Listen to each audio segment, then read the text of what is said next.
We're at the midway point in the FIA World Touring Car Championship for 2010, and we are in Great Britain. Brands Hatch in Kent, the legendary Grand Prix circuit, plays host to rounds 11 and 12 of our 22-race calendar, and we are back at one of the most evocative of all British tracks. History at every corner of Brands Hatch, and it's a good challenge for the drivers as well on this now sadly so rarely used Grand Prix loop.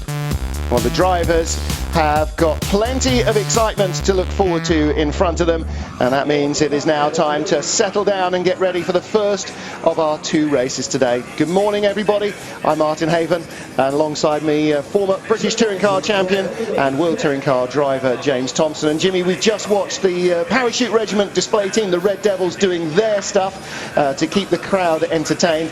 And now we're hoping that the World Touring Car drivers, perhaps not in so much smoke, will do exactly the same. So good morning. Good morning. Yeah, no, fantastic day. It's great to be here. Great to see the Grand Prix track being used, and I think we're in for a couple of cracking races. 31 degrees of track temperature, so some 28 or so cooler than the track was in Portimao a fortnight ago, but it's very muggy here this morning. There's a little sprinkling of overnight rain. It's pretty cloudy at the moment, but I don't think that's going to bring anything from the cloud, so hopefully we should be in for a dry and a fast race. But the Brands Hatch track is a huge challenge in any conditions for a driver. Yeah, it's a very, very different challenge to Portimao, and you know, we saw tyre issues there, and everybody was very concerned, primarily because of the temperature. Obviously, we don't have those extreme temperatures here, but what we do have is a circuit that's very hard on the tyres, predominantly because there's so many right-hand corners, and particularly the back section of the track, which, from a driver's perspective, is the best part. It's very challenging. We talked about the scenery, the way you feel when you turn onto the back lead, where you feel basically the track closing in on you. But as you come down the back straight, you approach Hawthorne, which is a fifth gear, minimum speed around about 110 miles an hour, and you're leaning on the left front tyre very, very hard, and then yet again there's another fourth gear corner which is around about 100 miles an hour, constantly pushing the left front. We've seen punctures here in the past, and I think everybody was very mindful of making sure they've got a quick car, but a car that gets to the end of the race. Looking at the latest in a series of Chevrolet art cars with a very literal graphic representation of the name Chevrolet Spark. Shame they had to park it under a tree last night, wasn't it? Pigeons have done that to my car as well overnight in the hotel. And you saw the designer of the winning design, very big pigeons. They had a lot to eat. Yes. So of course we've seen those on the race cars before, but that in the Chevy Spark there was the inspiration for that particular design concept that Chevrolet held during the summer. Drivers' Championship still being led by Ivan Muller. Now, like last year, he and Gabriele Tarquini right at the top of the points from the very word go, and it still looks as though the guys are going to be, in the battle all the way to Macau, and I think to a degree now the interest is who else is going to get close enough to the leaders to be in with a chance when we fly away to the final couple of races in Japan and China. Yeah, it looks like these Gabriele and Ivan are actually distancing themselves a little bit from the field. Obviously we've got the new point scoring system this year, so it does look a little bit more worse than it would be if we were using the old system, but they still got a healthy gap to the following pack, if you like, and really looks like it's down to these two guys. Ivan qualifying on pole, didn't he, despite a lurid moment right at the very beginning. First time through paddock, he very nearly came off paddock. Well, he did almost come off. He was a huge angle of attack as the car was just a little looser than he'd expected. Yeah, it was amazing. He did a great job to hold it as you would expect. And I think it definitely gave him the inspiration for his lap, because I think he realised that's one set of tyres ruined. He had to come in, he'd not set a lap time, and then literally had one lap to get the job done, and he set a sensational lap, somewhere in the region of about a second faster than last year's pole time. Yeah. and he wasn't alone at the front either for the Chevrolet team. Chevrolet first, second and third in qualifying. Rob Huff shares the front row with him. Alain Menu third, ahead of the best of the rest, which is independent BMW. Colin Turkington, run by West Surrey Engineering, ahead of Gabriele Tarquini. Andy Prio, 16th fastest, but a 10-place grid drop because of an engine change. Sorry, 6th fastest, but 10-place grid drop leaves him down there in 16th position, behind the 4th Chevy Cruze, in fact, of Caca Bueno. So that means Tom Coronel will start in 6th position at the rolling start. And Prio, again, with an awful lot of work to do. Christian Poulsen right at the back of the field, again, penalty for him. And the second Coronel, Tim Coronel, was talking to him just a few moments ago. He had a phone call from Franz Ensler at 3 o'clock on Friday afternoon, going, do you fancy a drive in our BMW, because Andrei Romanov can't make it. So a very late deal come together, and he's got a lot of work to do today.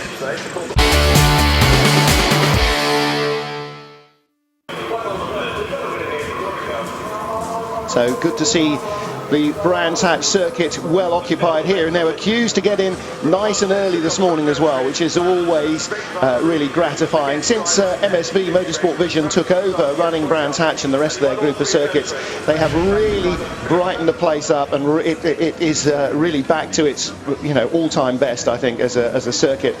And certainly good to see the roster of championships they're bringing here, including the World Touring Cars, bringing fans back to Brands in big numbers. And I think it's very gratifying as well. There's an awful lot of drivers we talked about, James, who have raced here before and are well known by the crowd, and the teams are well known by the crowd. And as drivers were talking about at Silverstone at the Grand Prix last weekend, there is always an understanding, I think, among drivers that when you come to the UK, you have a particularly well-educated audience, an appreciative audience, and I think the drivers respond well to that. Yeah, everybody knows that British motorsport fans are very, very knowledgeable. They love the motorsport, and touring cars has been the top motorsport in the UK for since really late 80s, early 90s, through the 90s. 2000, and it's been very popular, very, very well followed, and so people know a lot about touring car racing, and most of the top guys here have raced in the British Championship, been, as we see, Gabriele have been British touring car champion, same for Ivan, and so people like to come and see the people who have followed over the years. No, absolutely. One day I might sit down and actually add up just how many British championships are or have been held by the guys that are on the grid, because yes, as you say, Gabriele, Ivan, all those guys with former championship wins, and of course the reigning British champion is on the grid as well, Colin Turkington, and in this eBay Motors BMW run by the legend that is Dick Bennett, his West Surrey Racing team, of course, for so many years the benchmark in British Formula 3, and he was the man that took Ayrton Senna to the title back in the early 80s. It's great to see them bringing in new sponsors as well, like Lafarge Cement and eBay. As a private team you have to find that funding, and it's great to see Colin back. We know he's been on the sidelines despite winning the British Touring Car Championship, sat on the sidelines, and has got this deal together, and a quality addition to the field, as we can see from qualifying. Absolutely, 4th on the grid in his BMW, absolutely doing a really superb effort. Now we hear that there are possible problems with Augusto Farfus's cars. We look at Alain Menu here. Interestingly, he's got his helmet cooling pipe in, and they are exceptionally good. It's interesting that one comes in from the side. It's a couple of different systems. The one I use actually feeds up right onto the top of your head, but they are really an essential piece of kit these days. It's unbelievably warm in the cars, around about 55 degrees C, and of course add into that you've got your underwear on, your flameproof underwear, your race suit, and the cockpit temperature, the air in there is very, very thin, and so any sort of outside air that you can get just to help you breathe and just give you a little bit of cooling is invaluable. And most of the helmets these days, as you could see, draft some air in, just to help you with that. That will be taken probably from a scoop near the wing mirror, and then fed round into the side of his helmet. Well, we saw Huffy there, second on the grid. 300 guests he's got here this weekend. They've already run out of Huffy t-shirts, and it seems in the paddock certainly about every third person is wearing a Huff t-shirt or hat or something or other. So about 20% of Cambridgeshire has made the journey down here, I think. and their man is on the outside, the front row of the grid. And of course all the pressure then on the pole man, Ivan Muller, to lead the rolling start and somehow escape from the rest of the field as he does so.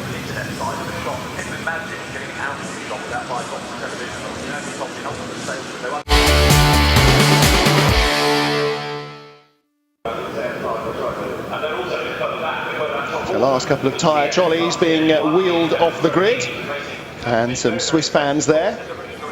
Not sure that they're all actual members of the Menu family, but there are certainly plenty here, so I'm sure lots of friends and acquaintances from his many years racing in the UK. Alain starts third, Rob Huff second, and it's Ivan Muller who will lead the field round, James. Yeah, that's right. I think he'll be, imagine, a little bit more comfortable knowing that he's got his two teammates alongside him, and it's definitely the better option to have. You know that yes, they're going to put you under pressure, but they're probably not going to be as hard with you as, say, Andy would be, or certainly Gabriele. You know that it would be very forceful in the early stages of the race, trying to capitalise on obviously the pack being probably at its closest through the race, and so he'll be reasonably relaxed. The rolling start as well also is going to be a lot easier for him, and I would anticipate, you know, certainly the first lap probably being a 1, 2, 3 for Chevrolet, if they can keep Colin at bay. But we've seen Colin this morning in the warm-up, very quick. We know he's a wee bit lighter than some of the other BMWs, but he's doing an exceptionally good job. The team have got the car right for him, and he looks like he is the main threat in this race. Yeah, I would have to agree, which is, you know, great representation of what you can do with an independence car. We've seen this over the years with Tom Coronel, not just when he's won the Independence Trophy itself, but also getting right in and, you know, bothering the front runners, and of course famously in the rain in Japan, winning the race outright as well in a petrol engined Independence Seat, which at that stage even the factory had decided was entirely redundant and not developed, or not able to be developed anymore. So Turkington has got a real opportunity here, as he did when he came here 2 years ago in the RAC car, to post a really good result. He's up for it. The West Surrey team are up for it, and clearly, you know, the sponsorship they've got together to get this short run in the World Touring Car Championship. If they can get the driver and the car onto the podium, and maybe even onto the top step, that would just be a huge boost for all of them, and really good justification for somebody digging into their pockets and you know, putting the British Touring Car Champion back behind the wheel of something at least in 2010.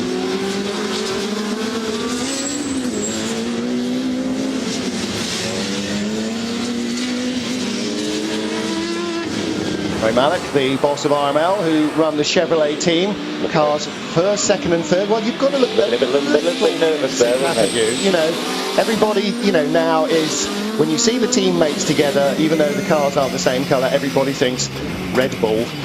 This is right. As we've seen in Grand Prix racing, it is sometimes hardest between teammates, because you all have the same equipment, you all have the same desire to win. And you know, unfortunately, only one of you can be the winner. Absolutely. And when it gets to being the championship points as well on offer, then yeah, sometimes it's very hard to do the right thing. Augusto Farfus here with his BMW seemingly okay, so hopefully there'll be no dramas for him. He starts in at 9th place, and the Chevy Spark will pull off in a moment or two, the lead car, and then it will be Ivan Muller, the man on the left of the two Chevys on your screen at the moment. Drivers right as they look at it, who will pace them round, and now he starts to pick up the throttle as they go past the line. Only a little though, because the safety car is not the decider. The decider is when the red lights go off. Miroslav Bartos, our race director, is keeping them on, and Huffer's dropped back a little. He needs to close up. Away they go. And Turkington already trying to make his way in between the Chevys. Now he's going to be on the outside of Alain Menu as Huff goes around the outside of Ivan Muller, and he's still on the outside as they drop down up the hill. Muller's got the inside line. Huff needs to tuck back in now and still can't do so, because Menu is right up behind Muller's back bumper. Turkington ease out a little wide. One of the Seats has gone by. That's Tarquini slip past. Another good start from Tarquini. Somebody's lost a bumper. It's a BM that's lost a bumper. I think it might be Franz Engsler's car. And Turkington has been deposed by Gabriele Tarquini again.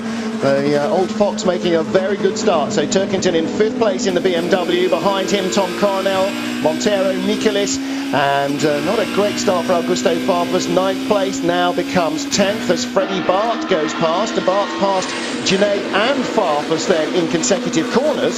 So Freddie Bart on a real rip. And there is the Volvo of Robert Dahlgren, 15th place, looking for 14th inside. A very difficult place to overtake, is that, because everybody tends to turn in early to Westfield. So, you know, I hope he's using his mirrors. We got past Engstler, so it was done in the background. Tom Coronel right behind the BMW there. There's Freddie Bart as we look forward from Augusto Farfus. And Andy Priaulx 12th into the 2nd sector. So he's picked up 4 places already from the start, and Priaulx will be on the charge. In fact, he is now 2 cars behind Farfus, just there as he goes through shot in front of the Volvo. So making good progress, Andy Priaulx.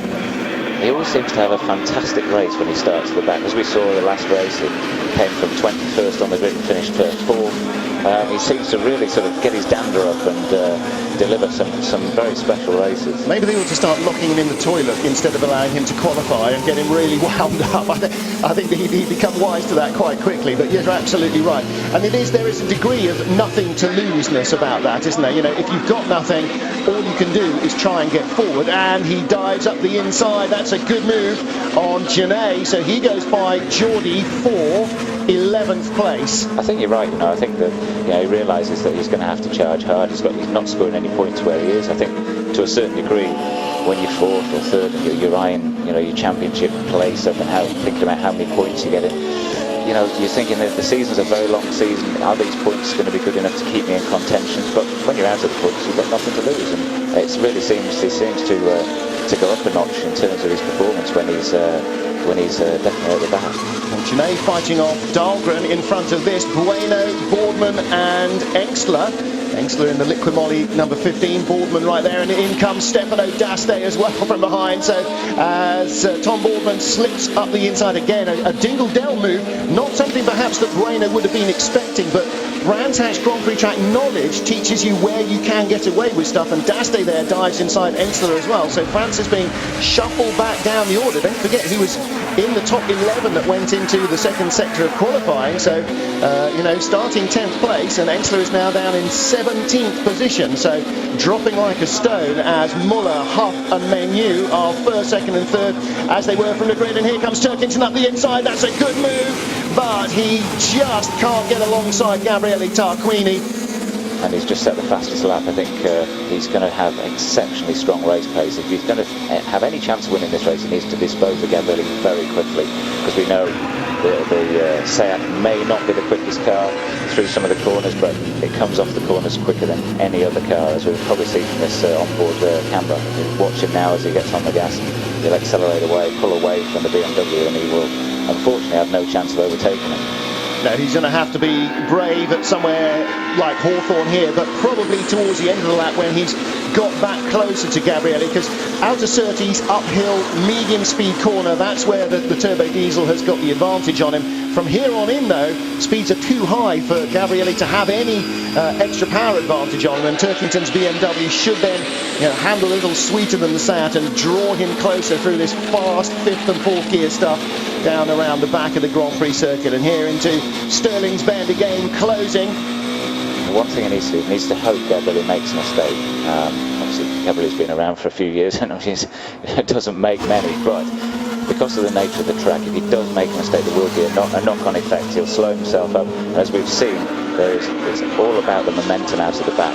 If he makes one mistake, he's going to be down the inside. Yeah, absolutely. Piling on the pressure into Paddock Hill Bend, really pressurising Tarquini. As you say, you have to look back in your diary for the days where Gabriele makes a mistake. But up the inside this time, Turkington has gone, and if he can hold it on the exit, that's great. So Farfus and Priaulx, both by Freddie Bart, and Andy not worrying too much about giving Freddie a little rub as he goes past, because Freddie was certainly rubbing him a lot last weekend, and that's, in fact, looks like it's given Freddie Bart a bit of a bodywork on tyre contact problem.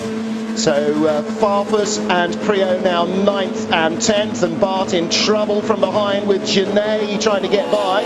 Now this will be interesting, because Alain will be looking in his mirror thinking, right, but Turkington closing in on me, he'll be aware how quick Turkington is. and I just wonder whether Alain will be able to do anything about Rob, bearing in mind the championship positions. Absolutely, and Menu is really stuck because he can't speed up. He's got his two teammates in front, and if Turkington gets behind like he did with Tarquini, then there's every opportunity for him to dive up the inside of at least one of the Chevys.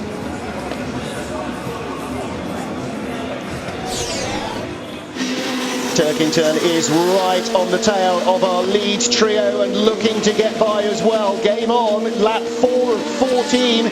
He's got lots of time to work his way past these Chevrolets.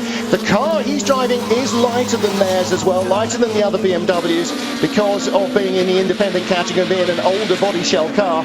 So he's got a slight advantage perhaps under braking, and certainly he managed to use it really well with Gabriele Tarquini.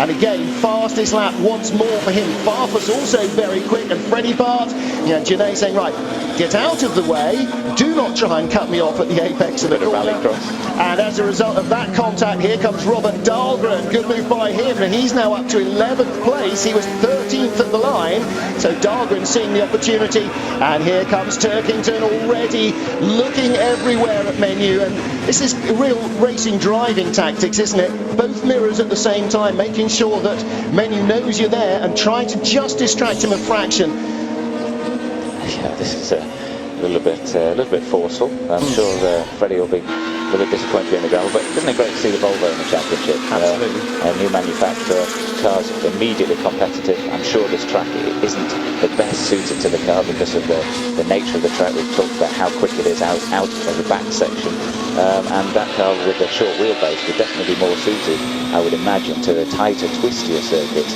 that they do use in Scandinavia.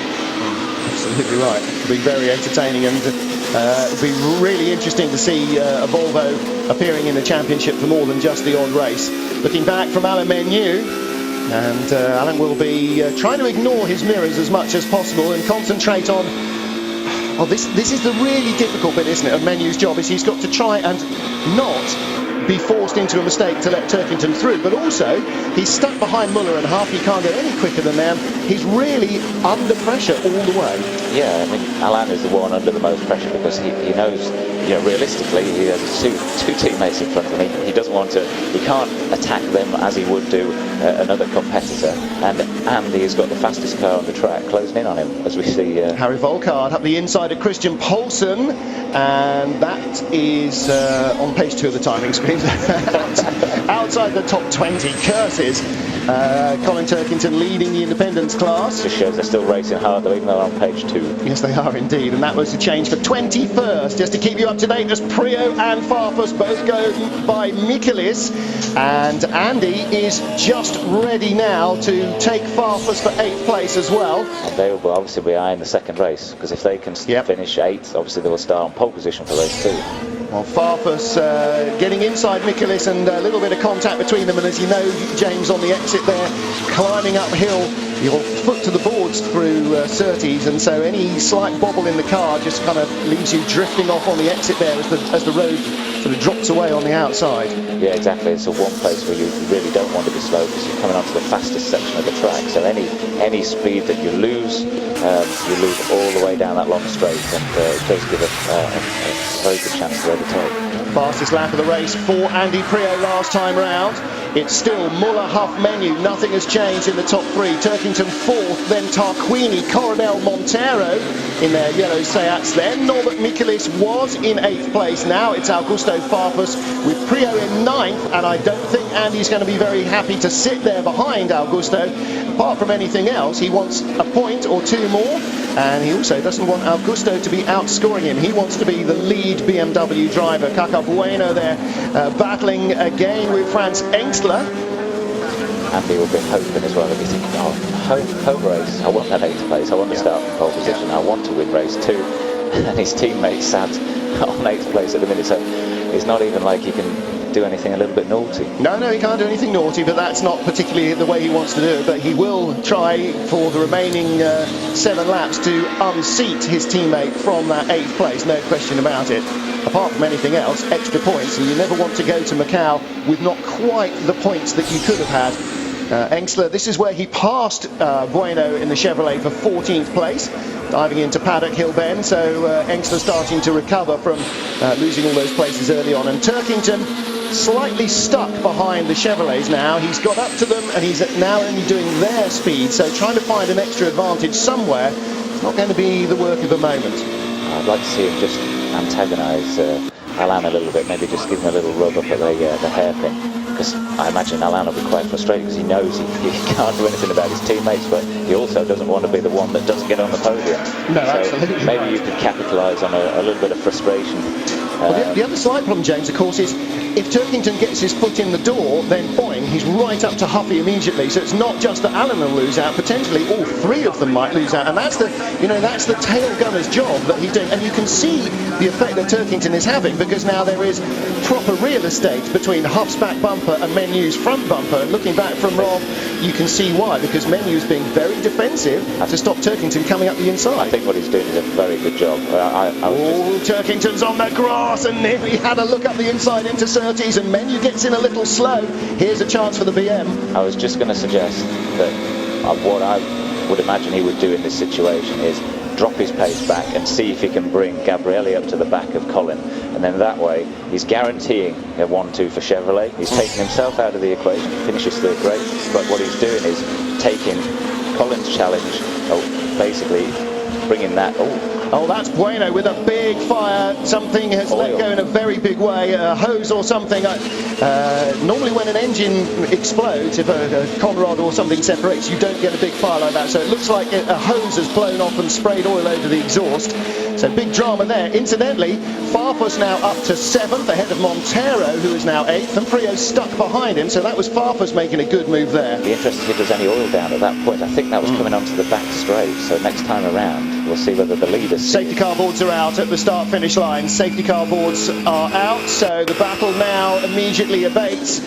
At least I think it's a safety car board. I'm not sure why yellow flags and there's a white board being shown there.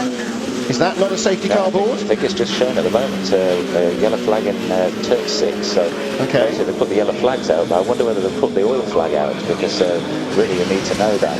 Right, yes, you're correct.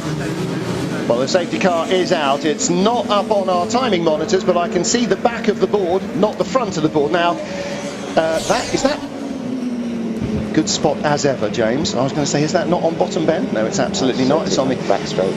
And in fact, he was off the track when it just went. Yeah, it must have been. So I think we will escape without a big slick there somewhere. Oh, that's such a shame for him as well. Absolutely. I went down, had a chat, introduced myself to him, and had a little chat with him, and he's such a lovely guy. And he was looking forward to both races today. Absolutely.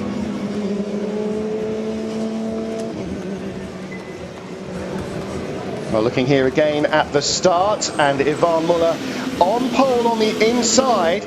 Difficult job for him and for Rob Huff and for Alain Menu. In a lot of ways, the very last thing you want at the start is all your teammates around you, because it gives you no elbow room at all, realistically. And Prio, great move around the outside. Absolutely fantastic start. Colours, mast, nailed too. That's what I'm saying there. Absolutely brilliant. The one thing you don't want to do is usually be on the outside. Everybody does go generally conservative on the inside, but the outside, if anyone does run wide and you're on the outside of them, you're in the gravel. No, absolutely. But he got away with it, and what an absolutely fantastic start it was. And again, with not much left to lose from 16th place on the grid, and that's where finally Turkington just got a little eased off line. Tarquini came up to 4th place. Turks on the grass on the outside, but recovered into Graham Hill Bend, hanging on to 5th. Still don't know whose car lost that bumper. I'm sure that was a BMW, but there is the reason for a safety car. And of course that will add up to 2 further laps to the race distance as they recover that 4th Chevrolet, and hopefully they'll have a chance possibly to get it fixed for race 2.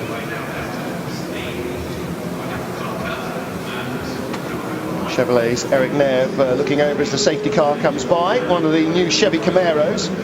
Looks like that could be quite good fun in the right or possibly the wrong hands around the circuit here. I'm sure you could get fairly Larry angle of dangle out of that thing around. Can you imagine pitching that into paddock, James, and just holding it as the tyres shredded. Yes, I think it'd be a lot of fun. It'd be a very wide grip, like a Cheshire Cat, I think. Well, there you go. See, that's what we need as a touring car. Big V8 up front, rear-wheel drive, minimal contact patch tyre, and right, here we go. But at the moment, with the race fairly much static, it is still Chevrolet 1, 2, 3. And what does this do then for Alain Menu? You know, gives him 2 laps where he doesn't have to worry about Colin Turkington, but as soon as they go green, you know, Turkington will have Tarquini and Coronel and Farfus, those guys right behind him, so presumably Colin's job gets a little harder, and that's, I'm assuming that's Kaka's girlfriend. Yeah, a little bit of a moment of disappointment for them. A little bit hot under the collar, I'd imagine, in there. Yeah. And as ever, the driver not unplugging the radio as he jumps out of a burning car. It's amazing. You'd think when you jump out and you're trying to get away from the car that it would just pull out. It's amazing how strong we actually are. How many times drivers are nearly garroted as they run away and doink, yes, in comedy fashion get dragged back by a very little bit of bendy wire. You can see some of the big Rob Huff fan club here.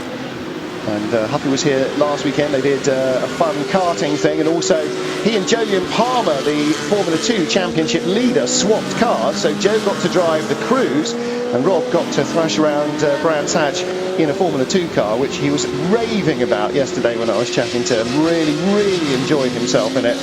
He raced in single-seaters in the early stage of his career, ended up with a partial season in Formula Renault after doing Formula Palmer, Audi and a couple of other bits and pieces, as single-seater drivers do. And that's a very oily mess, isn't it, that car, I'm afraid? Yeah, it certainly is. We're just looking at the time issue there.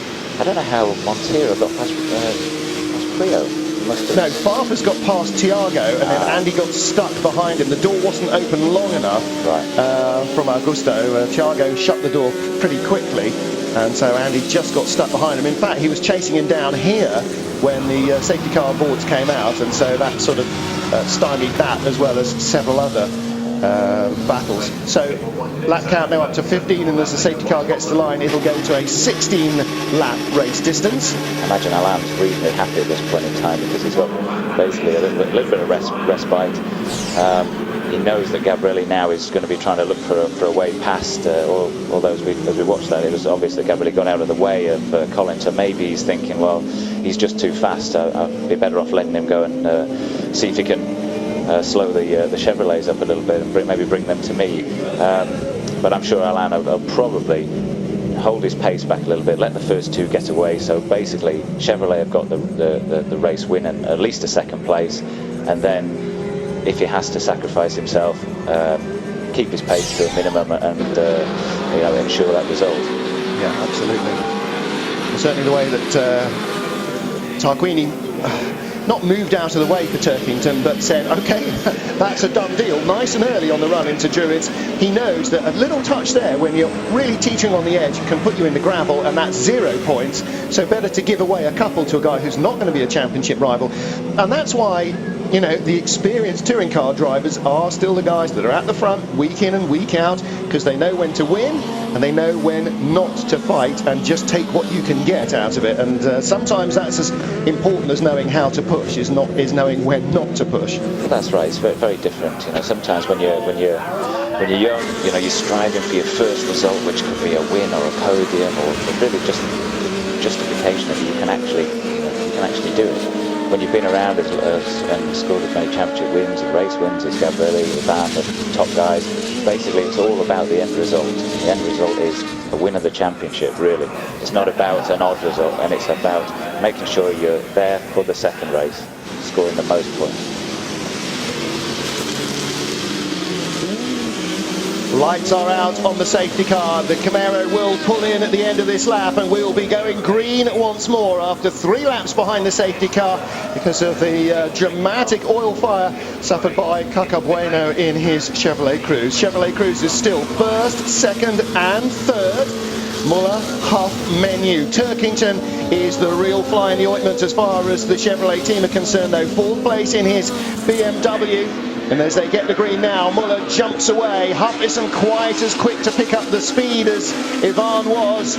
And Alain Menu immediately having to worry about Turkington, looking at the inside into Paddock Hill Bend, and that's going to give Turks a good run as well up the hill. Prio in the middle there with Norbert Michaelis, and Farfus having a look at the back of Tom Coronel's car. Michaelis being denied a chance to move up the inside by Prio, leaves him out wide. Dahlgren goes through, Michaelis back down the inside into Graham Hill Bend. This is the battle for 10th place.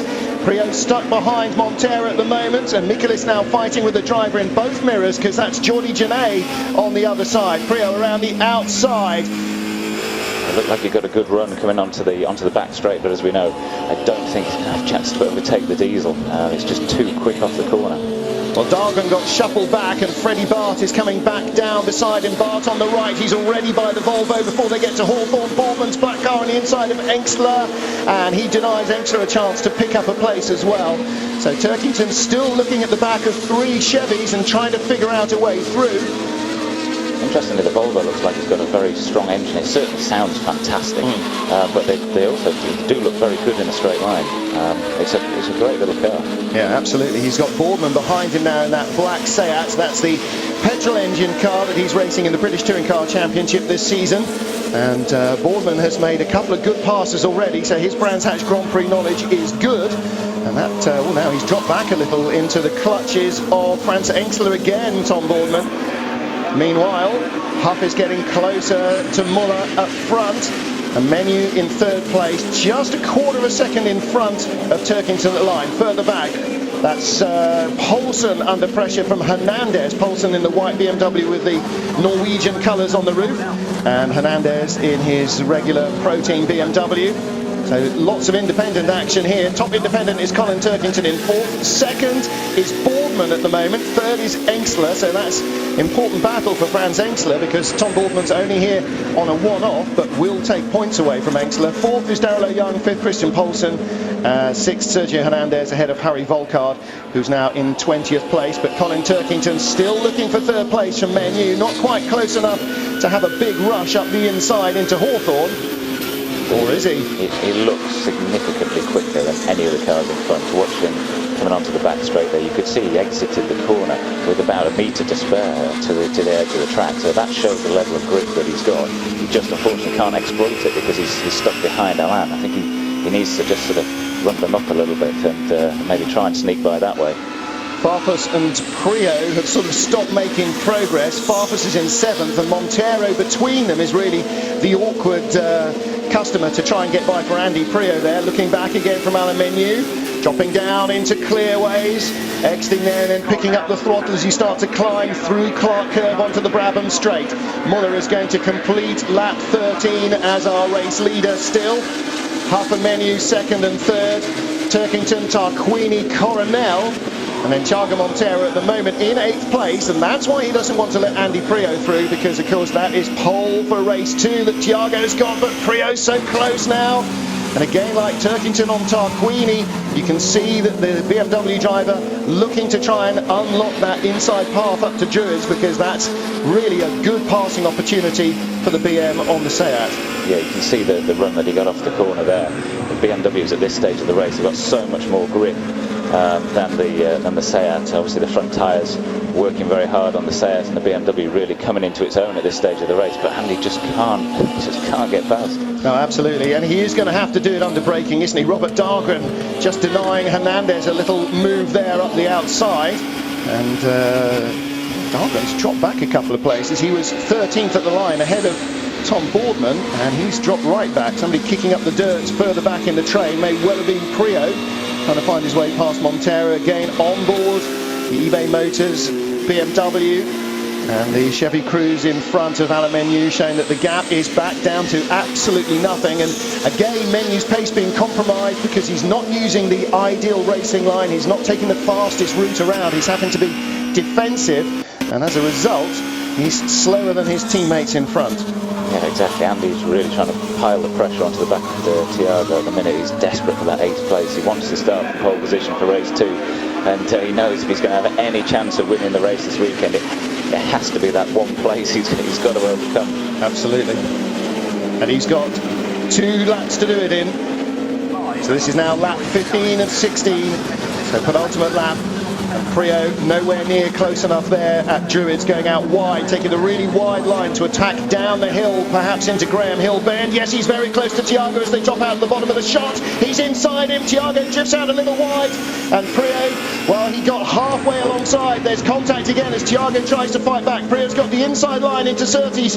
Montero is not giving this away, and Prio is not giving up his opportunity. He'll drift out a little to the exit curve, not entirely though, to force Montero off the road. But now Thiago is right behind him, neither of them exactly quick off the corner. Here comes Michaelis, and Prio is going to have to be very defensive into Hawthorne. He turns in tight on the inside, and that leaves him a little vulnerable perhaps on the exit, but Montero's car has not quite got the grip mid-corner. Prio just going to cling on. 1 lap more of this to go. It is all about that 8th place at the moment, but that was dramatic stuff, and I'm absolutely certain the stewards will have a look at that. We didn't really get the best look at what happened in Graham Hill Bend. Let's take a look again from the camera beside us here. Well, Prio wasn't fully alongside, but he had an overlap on, and he was on the inside. I don't know. I'm not sure how the stewards are going to call that one, I have to say. I think call it a racing incident. I think. I mean, it's over. It's over the pole position for race 2. I can understand Thiago's going to be aggrieved because he's now lost pole position for race 2, and he's going to be elated. Turkington's got by Menu. He's up into 3rd place. That was the applause we saw in the garage. I'm sorry, there's too many things to look at the moment, Jimmy. So no problem. Great pass by Colin Turkington on Alan Menu. Let's take a look then. Great, coming off the Grand Prix circuit, down around the outside into Clearways and the Clark curve. That's sucking it up in a big way, isn't it? How did he get round the outside of Alain? Unless Alain's got a problem. Well, Alain may have a problem because he has dropped back dramatically. Alain has got a problem. Has he got a slow puncture somewhere? Has he got a tyre going down? That is not Menu forgetting how to drive. He's been mugged by Tarquini, by Coronel. Here comes Farfus, and Prio will do him over as well if it means giving away a place on the front row, but getting 1 extra point. The BMW drivers will definitely go for the point. Is he going for race 2 victory? Maybe he will. Don't forget, I think he's won a race every year we've been here at Brands, has he not? Is he? Yes, exactly. Is he dropping back to try and take 8th place? Maybe that is the way it is. That's a good opportunity. He's done it before, and I think he may well be thinking with a champion's head on there. Muller leads from Huff and Turkington, and in 4th place then is Tarquini, 5th Coronel, 6th Farfus, 7th Prio, not yet. No, he's keeping the BMWs behind him at the moment, Alan Menu, so not quite sure that plan is working. Last lap though, checkered flag for Ivan Muller. He wins. Rob Huff makes it a Chevy 1-2. Turkington on the podium, and Gabriele Tarquini Menu almost dropped back into 8th of the line. Farfus did get 6th, Menu 7th place. So basically that's what he's doing. He's going for race 2. They know they've got 1-2 in the first race. They're happy with that. Great for the championship. And then they're thinking, right, I think we can win both races this weekend. Alain's obviously got the pace. We know he's quick round here. He's won one race every year. Ray breathes a deep sigh of relief. Well, it must be as humid down there as it is up in the commentary box. No, that was that was a long race for all the Chevy drivers, and fantastic for Colin as well. Not bad for a number 2 driver. Very good, very good indeed. Yes, great stuff for Turkington and for the West Surrey team as well. And again, it proves that you can come from a national championship and do a good engineering job, choose your tool right, you can be right at the very front of the best touring car drivers in the business. So great result for Chevy, a 1-2, not quite a 1-2-3, but as you say, a good opportunity perhaps for Menu to add another brand session. There is something I may not be right, but I'm sure at some stage I've got in my head that Alain has won a race every time he's been to Brands, not just in World Touring Cars. Maybe that's not right. British Touring Cars, he may well have been here far too often for that to be the case, but nonetheless, he's got a chance in race 2.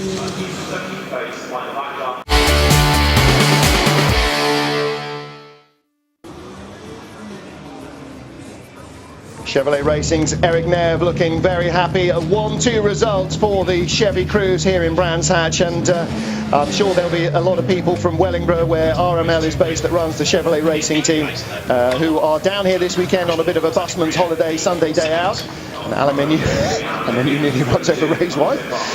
So Alan Menu comes back down 7th place at the end of race 1. But he did what he needed to do right up until... I'll just shut Huffy in the door. He did what he needed to do, didn't he? Right up to the very end, kept Turkington at bay so that the guys in front had a chance to get almost all the way to the end, and then last lap dropped back to try and give himself a shot at a race 2 win. Exactly right, and Chevrolet have done an amazing job this year, leading the manufacturers. They're now trying to protect that lead by basically dropping one of the cars, sacrificing one of the cars, get it on the front row for race 2, try and use the speed that's obvious from qualifying and race pace, and try and win both races on the weekend. Hot work for everybody. Colin Turkington mopping his brow, but a really strong result for the team. And exactly what you expect with a driver and a team of that calibre coming into a World Championship. Hasn't daunted them. They're at a track they know well at Brands Hatch. They're a track they've had success on as well. And the West Surrey BMW, a very competitive car here. Colin has seized the opportunity with both hands. And that's putting right some of the wrongs of Portimao, where he looked in position to be in the podium in both races, but ended up getting shuffled off by somebody at the beginning of both races as well, and that sort of stymied his charge. But a great 3rd place, and let's not forget he is also the lead independent driver as well. 2nd in the independents category was Tom Boardman, and 3rd was Frans Engsler. And Boardman and Engsler were 14th and 15th behind Robert Dahlgren's Volvo, which was in 13th spot. So confirmation then of the result. Tom Coronel in 5th place, Augusto Farfus in 6th, and pole for race 2 does go to Andy Prio ahead of Alan Menu, Farfus and the rest of them. And you can see further down there the Volvo right in the middle of the action all the way through. Certainly Dahlgren had an entertaining race. I don't think too many people had a very tedious race. Actually, it looked like an awful lot going on in that. Well, let's hear from our race winner now. Louise is down in the pit lane with Ivan Muller. Ivan Muller, a great, confident performance from you there. Well done. Yeah, you asked me yesterday, I'm never confident. The only time I was confident is when I passed the finish line. Before that, anything can happen. Thank you. Thank you. Especially with your teammates both behind you, and especially with somebody coming up behind very fast and constantly, pushing. Yeah, it sort of looks like it should be the easiest possible situation, James, but I can imagine that it's possibly one of the hardest situations when you're trying to stay in front of a quicker car and all that's around you are your teammates. Yeah, that's right. I think Alain definitely had the toughest race there. We don't know what's going on in the Chevrolet camp. I imagine Ivan leading the championship the way he is, there's a good gap between him and Rob. I think common sense, shall we say, would prevail, and I would imagine Ivan would have felt no pressure from Rob at all. Alain was the one who was having to soak it up, and then he will get his reward in race 2 by starting on the front row, and basically we're then free of the shackles of the teammates around him, and he'll be said, right, okay, I've got the pace to win this race, and all he's got to contend with is Andy, who I'm sure will definitely, he will want to finish the day on a high. I think he thinks he's got the pace to win this race as well, definitely. Well, he had the fastest lap in the race. Yes, he did indeed, so not sure that we can argue with him particularly. Well, we started with the excitement of the Red Devils dropping into Brands Hatch, and race 1 was action all the way. Brief safety car period, but the racing was pretty intense. Whatever position you started in, chances are, if you weren't in the top 2, that's not where you finished, because again, the Brands Hatch Grand Prix circuit producing some fabulous touring car racing.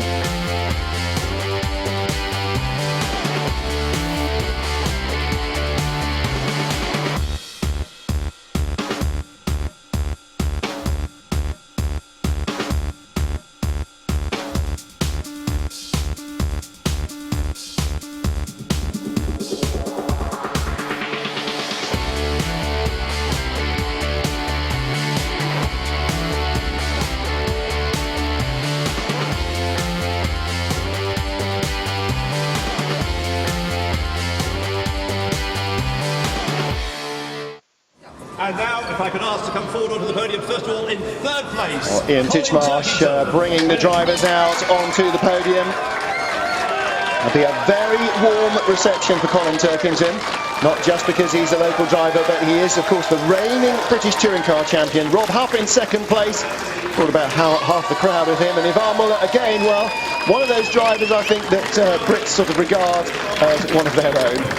And as we're talking about today, all three of them racing the British Touring Car Championship. And two British Touring Car Champions. Rob only did the 1 year before he moved on to the World Championship, but just shows.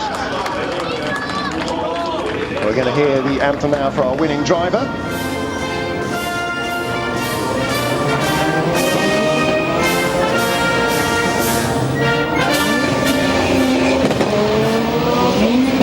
And now the... Sorry about that.